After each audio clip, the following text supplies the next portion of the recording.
মা তারা। আপনারা সবাই সব সময়ের জন্য তারাপীঠ আসেন, মায়ের মন্দির দর্শন করেন, শ্মশান দর্শন করেন এবং মায়ের যে জীবিত কুণ্ডু বলে যে পুকুরটি আছে, যার ইতিহাস আপনারা অনেকেই জানেন, যে পুকুর থেকে জয়দত্ত সওদাগরের ছেলে জীবিত হয়েছিল এবং শোল মাছ কাটা, শোল মাছ জোড়া লেগেছিল। সেই পুকুর যেটা আপনারা দেখেন সেটা কিন্তু জীবিত কুণ্ডু, কিন্তু এই পুকুরটার পিছনে আর একটি পুকুর আছে, সেইখানে আপনাদেরকে নিয়ে গিয়ে বলবো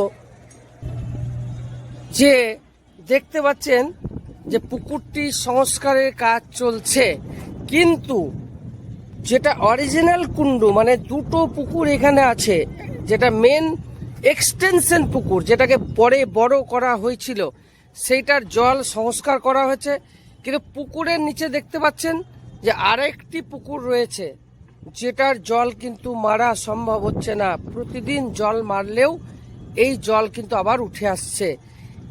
তাই আমার ফেসবুক বন্ধুদের জন্য এই ভিডিওটা আমি শেয়ার করছি। নিশ্চয়ই দেখে বুঝতে পারছেন এইটা সেই জীবিত কুণ্ড পুকুর, যে পুকুর থেকে তারাপীঠের বহু ইতিহাস যার মধ্যে লুকিয়ে আছে।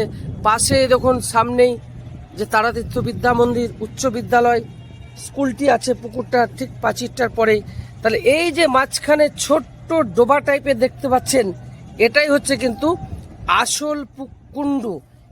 পরে যে পুকুরটা আপনারা দেখেন সেটা কিন্তু পরে বর্ধিত পুকুর, তাই সেই পুকুরটার সংস্কারের কাজ চলছে এবং এই সংস্কারের কাজ, যেটা পুকুরের সংস্কারের কাজ, এটা তারামাতা মন্দির কমিটির পক্ষ থেকে হচ্ছে এবং পুকুরের বাইরে যে প্রাচীরগুলো হচ্ছে এইটা রামপুরহাট তারাপীঠ উন্নয়ন পর্ষদ তৈরি করছে বলে সূত্রের খবর।